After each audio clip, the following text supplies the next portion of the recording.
शिक्षा coaching classes में आप सभी का एक बार फिर से हार्दिक स्वागत है। इस वीडियो में हम चंद वंश से संबंधित क्वेश्चंस करेंगे। इससे पूर्व हम चंद वंश के 2 वीडियो कर चुके हैं। सारे के सारे क्वेश्चंस क्रम में है, यानी कि जो राजा पहले आया था उसके पहले क्वेश्चन है और एक के बाद एक क्रम में सारे क्वेश्चंस हैं। तो अगर आपने वो वीडियो नहीं देखा है तो पहले आप वो वीडियो ज़रूर देखिएगा।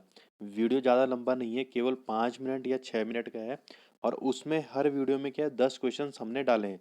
तो ऐसे चंद्रवंश के कम से कम 6-7 पार्ट होंगे वीडियो के, जिसमें केवल चंद्रवंश से संबंधित क्वेश्चंस होंगे। तो चलिए पार्ट 3 आज स्टार्ट करते हैं। तो सबसे पहला क्वेश्चन है 31वां क्वेश्चन हमारा, किस चंद शासक द्वारा पंचोली जाति की कन्या से विवाह किया जाता है? विजय चंद, निर्मल चंद, कल्याण चंद या भीष्म चंद? तो इसका सही आंसर है विजय चंद। देखिए विजय चंद ने क्या किया कि विजय चंद एक ऐसा शासक था जिसने पंचोली जाति की कन्या से विवाह किया था। अब पंचोली जाति की कन्या क्या थी? तो पंचोली जाति की कन्या वह कन्या थी जो किससे संबंधित थी? पुरोहित या ब्राह्मण परिवार से संबंधित थी। तो उसे क्या कहा जाता था? पंचोली जाति कहा जाता था। तो क्वेश्चन आ सकता है कि पंचोली जाति की कन्या से किस चंद शासक ने विवाह किया था? तो उसका नाम था आपका विजय चंद। 32वां क्वेश्चन है, किस चंद शासक के समय छकाता व ध्याननीशों के खासिया विद्रोह हुए थे? देखिए खसों के विद्रोह खसों के विद्रोह चंद शासन में क्या है बहुत बार हुए थे। लेकिन अगर स्पेशल ये पूछा जाता है कि खसों में छकाता व ध्याननीशों के विद्रोह किस चंद शासक के समय हुए थे? तो ऑप्शन आपका कल्याण चंद, भीष्म चंद, त्रिलोक चंद या तिरमल चंद। तो इसका सही आंसर क्या होगा? तिरमल चंद के समय छकाता व ध्याननीशों के खसिया विद्रोह हुए थे। अगला क्वेश्चन है आपका 33वां, कौन सा चंद शासक शाहजहां का समकालीन था? तो कौन सा? कीर्तिचंद था, भीष्मचंद था, बाज बहादुर चंद था या निर्मल चंद था? तो इसका सही आंसर है बाज बहादुर चंद। और जो बाज बहादुर चंद का कार्यकाल है वो है 1638 से लेकर आपका 78 तक। अच्छा, शाहजहां के समकालीन तो बाज बहादुर चंद था। इसी प्रकार अकबर का समकालीन कौन था? तो अकबर का समकालीन था आपका रुद्र चंद। इसी प्रकार फिरोज शाह तुगलक के समकालीन कौन था?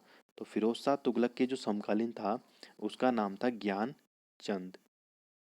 इसी प्रकार अलाउद्दीन खिलजी के समकालीन कौन था? तो अलाउद्दीन खिलजी के समकालीन था त्रिलोक चंद। और शाहजहां के समकालीन कौन था? बाज बहादुर चंद। एक बार फिर से सुन लीजिए। अकबर के समकालीन था रुद्रचंद, फिरोज शाह तुगलक के समकालीन था ज्ञानचंद और फिरोज शाह तुगलक ने ही ज्ञानचंद को गरुड़ की उपाधि दी थी। इसी प्रकार से अलाउद्दीन खिलजी के समकालीन था आपका त्रिलोक चंद। अगला क्वेश्चन है, बाज बहादुर चंद को बहादुर की उपाधि किस मुगल राजा ने दी थी? जहांगीर, शाहजहां, अकबर या औरंगजेब? तो बाज बहादुर चंद को बहादुर की उपाधि भी शाहजहां ने ही दी थी। अगला क्वेश्चन है आपका, बाज बहादुर द्वारा शाहजहां के कहने पर 1638 ईस्वी में किस पंवार राजा पर आक्रमण किया गया था? रामचंद्र, पृथ्वीपति शाह, महापति शाह या तीरू रौतेली? तो इसमें सही जो ऑप्शन है वो आपका पृथ्वीपति शाह। 1638 में जो बाज बहादुर चंद था उसने क्या किया था? पृथ्वी शाह पर क्या किया था? आक्रमण किया था। और किसके कहने पर किया था? शाहजहां के कहने पर किया था। अगला क्वेश्चन है, बाजपुर नगर की स्थापना किस चंद शासक ने की थी? त्रिलोक चंद ने, विजय चंद ने, बाज बहादुर चंद ने या कल्याण चंद ने? तो इसका सही आंसर क्या है? बाज बहादुर चंद ने ही बाजपुर नगर की स्थापना की थी। और ये बाजपुर नगर कहाँ है? यूएस नगर में है। अगला क्वेश्चन आपका 37, घोड़ा खाल में गोलू देवता मंदिर का निर्माण किस शासक द्वारा कराया गया था? बाज बहादुर, भीष्मचंद, कल्याण चंद या निर्मल चंद? तो जो घोड़ा खाल में गोलू देवता का मंदिर है उसका निर्माण भी किसने कहा था? कराया था? बाज बहादुर ने कराया था। इसके अलावा जो पिथौरागढ़ में आपका एक हथिया देवाल है, एक हथिया देवाल है जो उसका निर्माण भी किसने कराया था? बाज बहादुर चंद ने कराया था। और इस एक हत्या देवाल को एलोरा के कैलाश जो मंदिर है उससे इसकी तुलना की गई है, इसे उसके समान माना जाता है। तो क्वेश्चन बहुत बार पूछा जाएगा कि एक हत्या देवाल जो मंदिर है उसका निर्माण किसने कराया था? बाज बहादुर ने कराया था।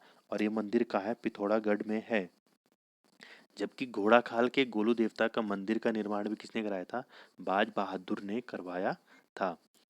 अगला है, चंदों का ऐसा कौन सा राजा था जो 1682 में प्रयागराज के रघुनाथ घाट में स्नान कर धार्मिक शासक बन गया था? श्यामचंद, वीणाचंद, उद्योतचंद या जगत चंद? तो इसका सही आंसर है उद्योतचंद। देखिए क्या हुआ था कि इससे पूर्व उद्योतचंद ने, जो नेपाल के राजा थे, उनके साथ बहुत सारे युद्ध किए। तो जब जब इन्होंने बहुत ज़्यादा रक्तपात देखा, भयंकर रक्तपात देखा अशोक की तरह, तो अशोक ने उसके बाद क्या अपना लिया था? बौद्ध धर्म अपना लिया था। तो ऐसे ही इन्होंने क्या किया कि ये प्रयागराज गए, इलाहाबाद गए, वहाँ के रघुनाथ घाट में इन्होंने स्नान किया और उसके बाद ये धार्मिक नेता बन गए। अर्थात इन्होंने क्या छोड़ दिया? अपना शासन का जो पद था चंदों में वो छोड़ दिया इन्होंने। ठीक है। तो अगला क्वेश्चन आपका 39वां क्वेश्चन, 39वां क्वेश्चन, चंद वंश का स्वर्ण काल किस राजा के शासन काल को कहा जाता है? उद्योग चंद, बाज बहादुर चंद, देवी चंद या जगत चंद? तो जो चंदों का स्वर्ण काल कहा जाता है वो जगत चंद के कार्यकाल को कहा जाता है। तो इसका सही आंसर है डी। याद रखना हमेशा कि जगत में स्वर्णकाल होना चाहिए, यानी कि पूरे संसार में क्या होना चाहिए? स्वर्णकाल होना चाहिए। क्यों कहा जाता है इसके शासन को स्वर्णकाल? क्योंकि इसके शासन काल में जनता सबसे ज़्यादा खुश थी। इसके शासन काल में राजकोष की कोई कमी नहीं थी। इसके शासन काल में जो जनता थी, चंदों के समय जो पब्लिक थी, उस पर कोई भी अत्याचार नहीं किए गए। इसलिए इसके शासन को क्या कहा जाता है? स्वर्णकाल कहा जाता है।